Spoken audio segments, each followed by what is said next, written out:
So,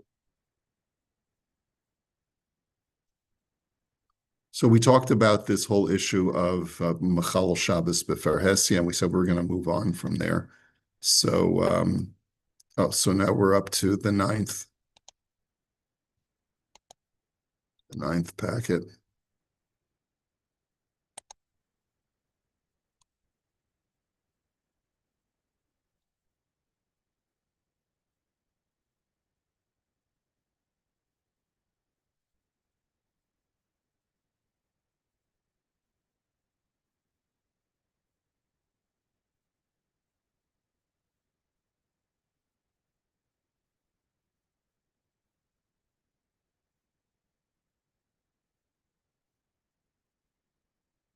My computer is just, hold on.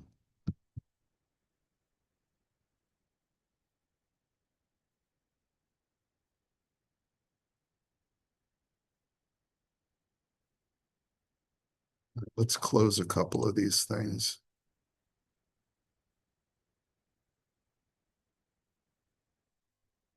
No wonder my CPU's at 100% because this Verstunkener Outlook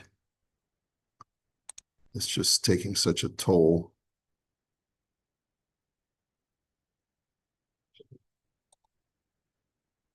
Let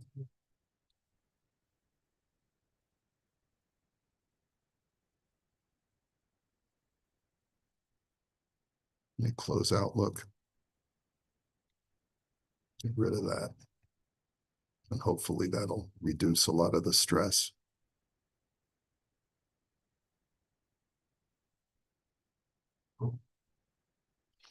Okay.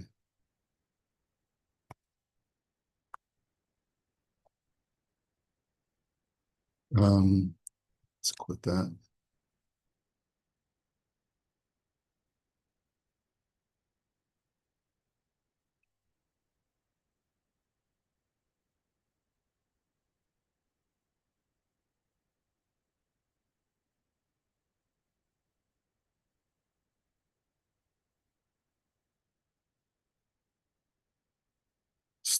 Still freezing.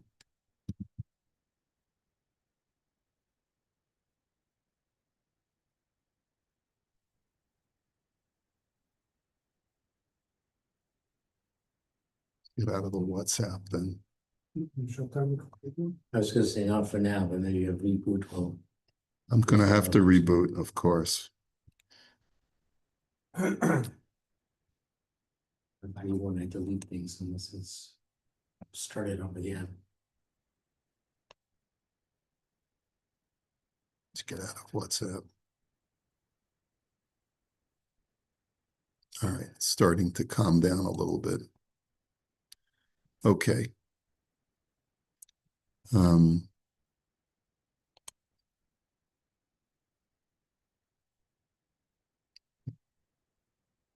right, there we go. We're up to our next she'elah. Screen. Yep.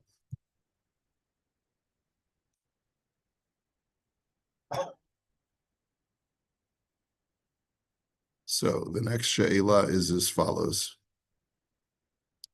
מי שיודע שחבר חייב לבעל החנות כסף עבור קנייה זו ועדיין לא פרה לו. Now, this is number 9. So I'm not sure why this would be. Okay, I'm not sure why this is in Hashava Saveda, but I guess maybe it's related because it's a question of making sure that someone gets paid. מי שיודע שחבר חייב לבעל החנות כסף עבור קנייה וזו ועדיין לא פרה לו. A person knows that his friend is obligated to pay a storekeeper for a purchase that he hasn't yet paid yet. He bought it on credit, went to the local makolet, said, I don't have the cash, can I take it and I'll pay you back? The guy said, sure. And I know that my friend still hasn't paid back the money. He probably forgot about it. Do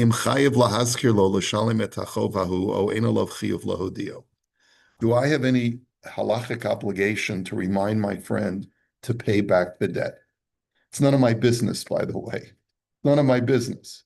So that's really the question. Do I have a halachic obligation to make sure that the storekeeper gets paid? Like this is where neuroses develops in Judaism, right? In other words, I got a friend and I went to the makolet with him and I know that he hasn't paid yet his bill. Do I have an obligation to remind him? So, the lost object of a debt that. Yeah, Is that- so to restore the storekeeper's money, I know that he's owed the money. And I know that I have the opportunity to get him his money by reminding my friend that he's got to pay. There's another aspect as well. You could look at the other side and say, if it's your friend, you want to make sure he doesn't go to Shemaim owing money. So you want him to repay his debt as well. Yeah, So you can take. yeah, I want to help my friend. You have a Yeah, responsibility to help. Yeah. Remind him so he's not over something, call you so already. Right.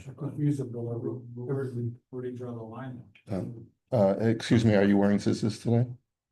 Just check an eight's time. Yeah. Of course, of course. That's. Did you check your tefillin recently? Have you checked your mezuzahs in the last 7 years? Come on, let's Fess out. fess up. Yeah. In other words, how far does this go? Yeah. And like when do you start becoming a Huge. Yeah. To say the least. yeah. Okay.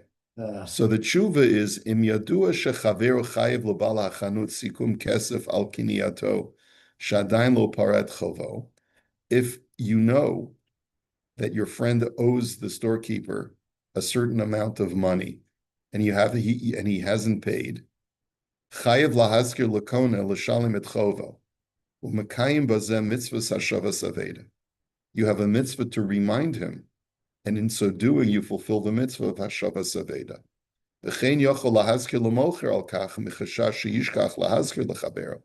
You also have a right to remind the storekeeper, hey, this guy still owes you money.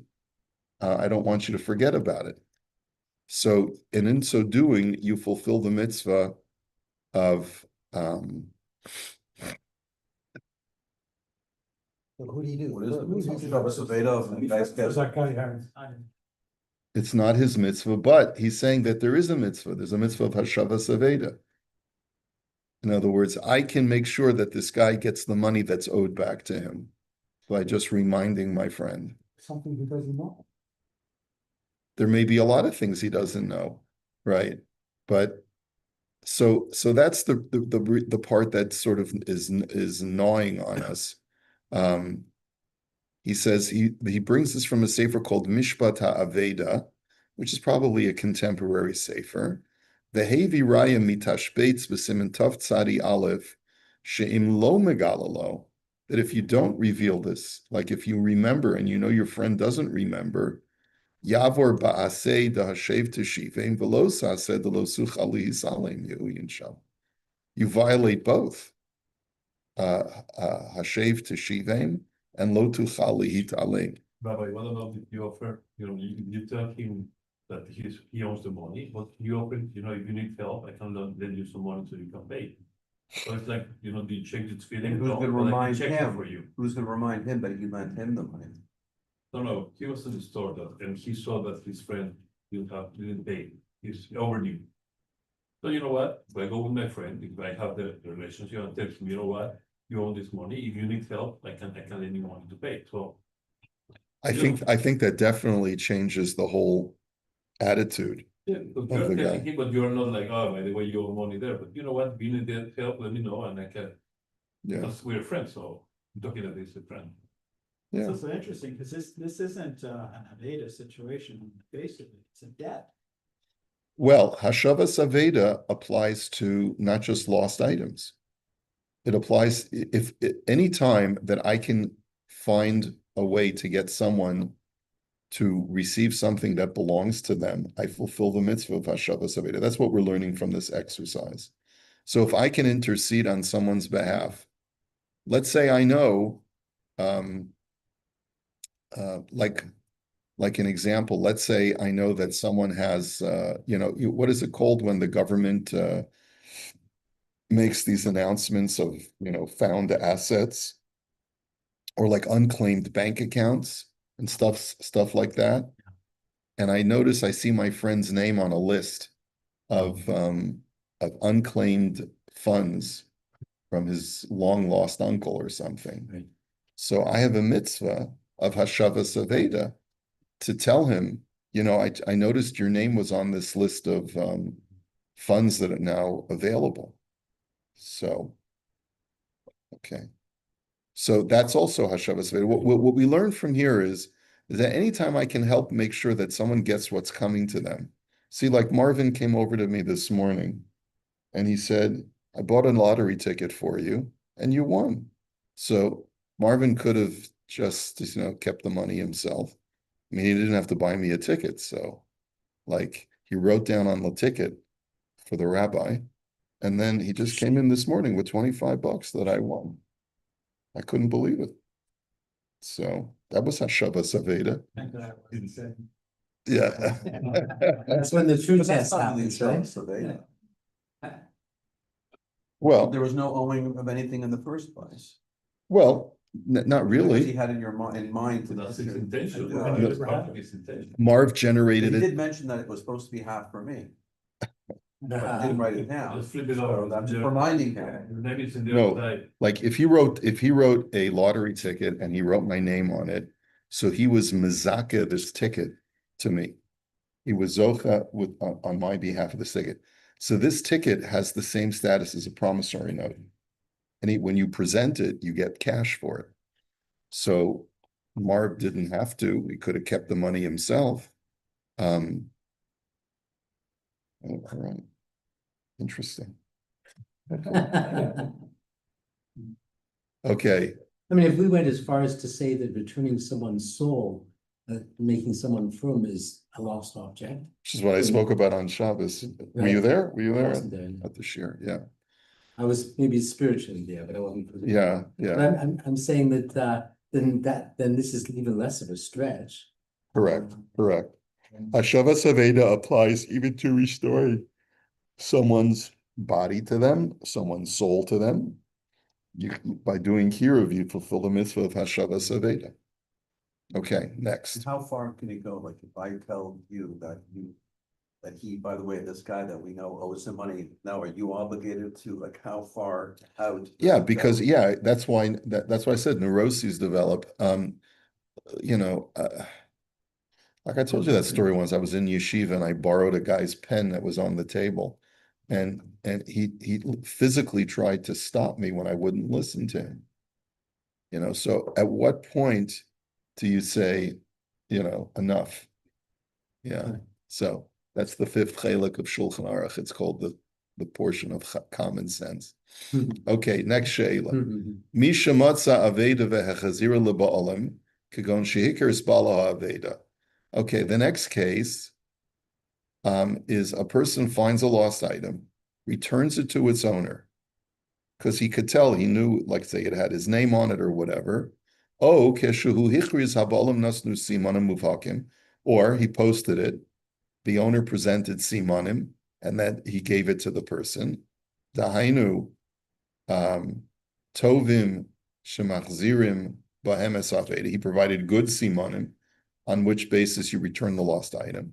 Ela shaba'olim tonim shahamotzi hechzirach chelek mea aveda v'lo es kol ha'aveda. Now, here's the dilemma. The person who was the owner of this lost item says, you didn't give me back the whole thing. Give me back my wallet, but I had $500 in the wallet. There's only $200 in there now. Okay. Ha'im kishahama'abe toveyes haba'olim ledin Torah yitztarech hamotze lihishava lifnei ha'beistin kagon shalom matza yoser mizeh v'lo natal me'a aveda klum. So the guy who gets his wallet back wants to take this guy to Beis-Din. And he says, I want you to swear in front of Beis-Din that we don't impose shvuas anymore. So I'm not sure why this is relevant. Maybe by the Sfardim they still do it. I don't know. But he wants to take him to a Din Torah and have him swear that he didn't find more in the wallet and just pocket some of it himself. So can he do that? It's disgusting. Well, in your Whoever mind, turned his wall in the first, he didn't have to give him anything. right? So where's the thank you? Where's the call? reward? Right. Maybe he's got a guilty conscience because it's this wallet he sees has got his credit cards, his driver's license. He knows it's going to turn his life upside down for a couple of days if he doesn't get his wallet. But money is money. So he decides that he's, It's a way to make friends. so that's the Shiloh. So the guy who is the owner of the wallet now is suspicious that this fellow was a good Samaritan, but only up to a point. He was a half of a Samaritan. And so he wants them to take him to Beis Din. What are my rights if I see that my wallet is half empty? So tshuva, kol hamotze mitziv v'hachazir leba'olim v'heim toanim shelo hechazir es kol ha'aveda lo mashbionosa. So there's an across-the-board rule that Chazal made, even when they were still imposing oaths in Beis Din, that we never impose an oath on a person who steps forward to return a lost item. Why? Mipnei tikkun ha'olam. In order to be able to preserve the regular order of this mitzvah, she'ima ta'omer lo lihishava, anashim yavo lihimana milahashav esaveda michshash zeh. Because if we're going to allow the returner of lost items to be under suspicion, people are going to say, what do I need this for?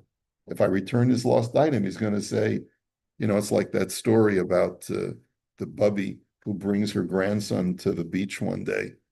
And all of a sudden a wave comes and takes her child, takes her little boy chick. And she screams and she's crying, God, God, if you'd only return my grandson, I'll dedicate my life to you. Please, Hashem, please. All of a sudden, another wave comes and washes the kid back ashore. And then she says, he had a hat. Right? Okay, that old joke. All right, but anyway, so in other words, yeah, like you said, disgusting, right? So, but people are greedy.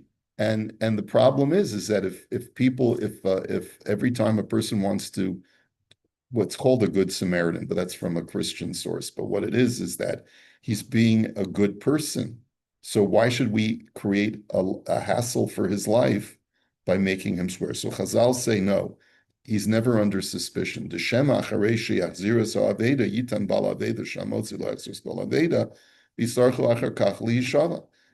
if a guy knows that he may be forced to go to Beis Din and swear, he's going to say, what do I need this bother? He'll just keep walking. He'll keep walking and he won't go to the bother of returning lost items. Let's say the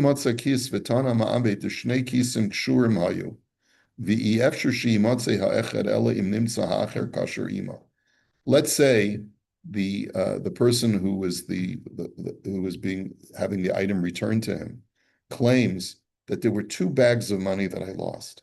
The 2 bags were tied together with a solid knot. There is no way that you could find one knot with one bag without finding the other bag. And this guy says, no, I only found one bag. Or let's say he makes another claim. He says, I did find 2 bags and I already gave him back the first bag. And now I'm giving him back the second bag. Or he claims that the amount of money that was in the bag originally is not there anymore. In all of these cases, no oath is imposed. And he quotes the Gemara, he quotes the Rambam, Mipnei Tikkun Ha'olam, etc., etc., etc. Okay.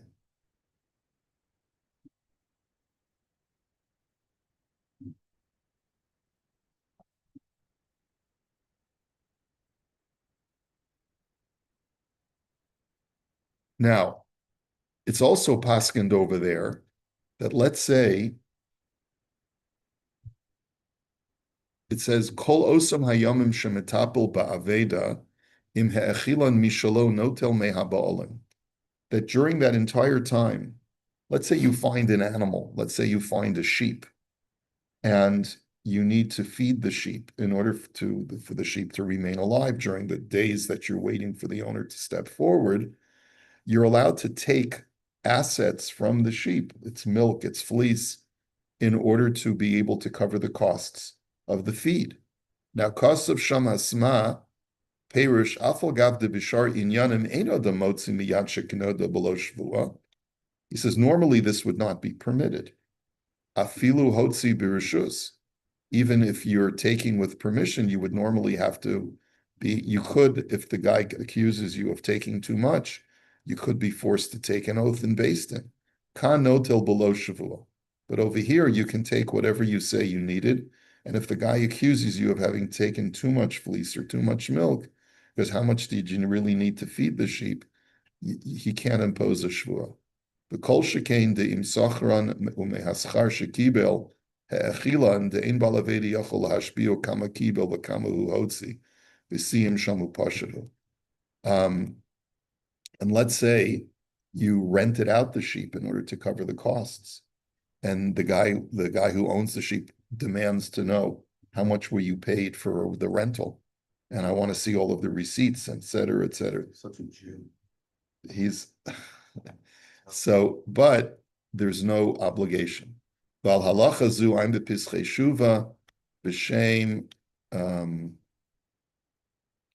Ephraim shemathafik b'halacha zu. Okay, there's more to discuss about this halacha in the Tshuva Sfarim, but this is the basic halacha. So according to this one, we had this halacha, the guy's not from, you see the name on it, the guy's from Russia, the guy's not from, would we still hold the same thing? Yeah.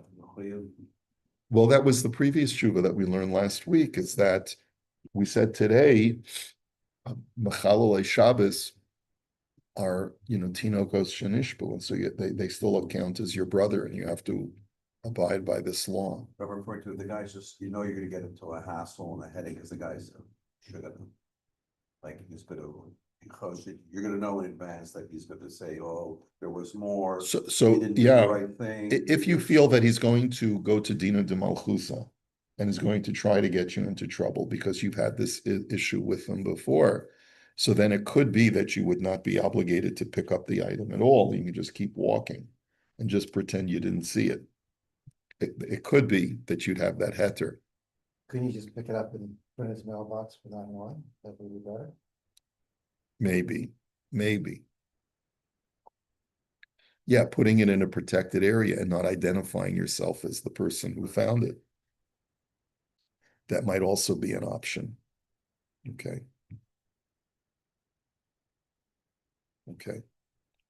Next, she'ela. Misha ra'a kol minei chapatzim sheyesh behem siman shemunachim derech hinuach.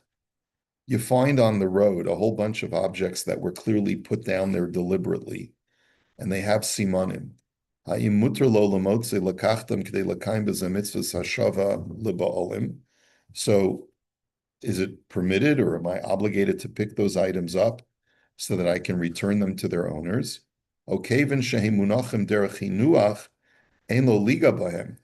Or no, the fact that they were put down deliberately may be an indication that the owner meant to put them there and is coming back for them. See, normally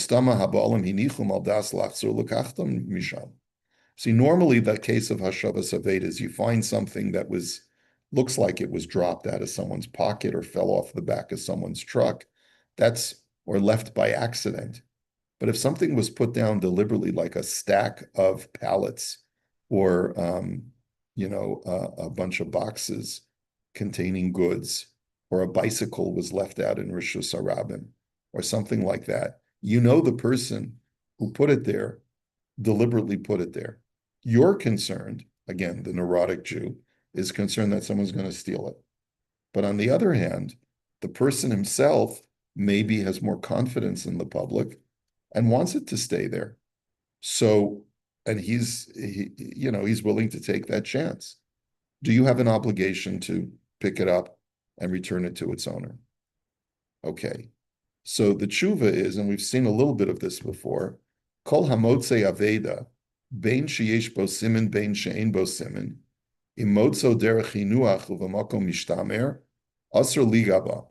So first of all, if something, whether it has a siman or not, if you find it that it was deliberately placed in a place that has some level of security to it, it's put in a corner, it's put behind a wall, something like that, then you're not allowed to touch it. Shema be'aleha yinichuhu sham ad sheyachzeru, because you have to assume that the owner put it there deliberately and plans to come back for it. V'im yavo litla v'haya davar she'en bo siman harei ibed mamon chaveru she'en lo ba siman lahachzir bo. And by taking it, you may be causing financial loss to your friend, especially if it doesn't have a siman, because how's he going to be able to identify it to be able to get it back? Now, v'im haya davar she'esh bo siman harei ze hitrichan lirdof achareha v'lo se simanea. And even if it has a siman, you're causing him this whole tircha, this whole bother of having to figure out who took my bicycle, and and now I got to figure out if someone took it so that they could return it to me, and look for a sign and call you up and go to your house and so therefore you're not allowed to touch it.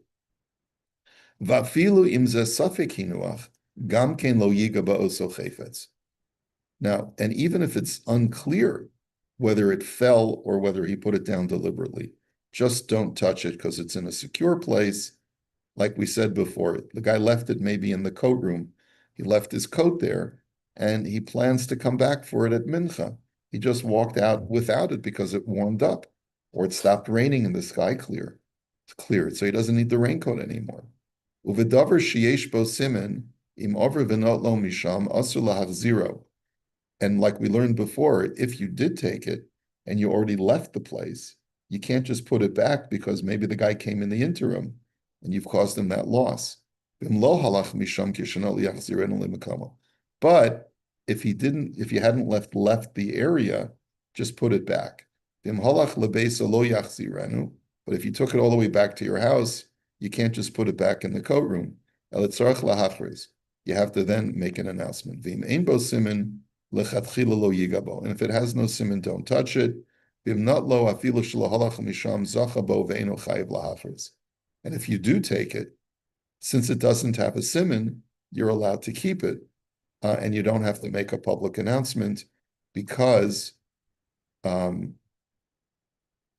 actually, we learned according to the Ramah that this may only go according to the Machaber. He says, Ulam das harama bahaga is like the Rosh and the Mukhe Yosef, that he matzah derech hinuach b'makom mishtamer, yitol v'yachnisan lebeso v'yachriz, the yoser noach leba'olav, tir chazu shia edsel hamotzei shamor achefetz. That according to the Ramah, there's another opinion that says maybe it's better to take it to your house because the owner would prefer that instead of having the risk of having it stolen. We'll hold it here for today. We'll pick it up tomorrow, Mirza Hashem.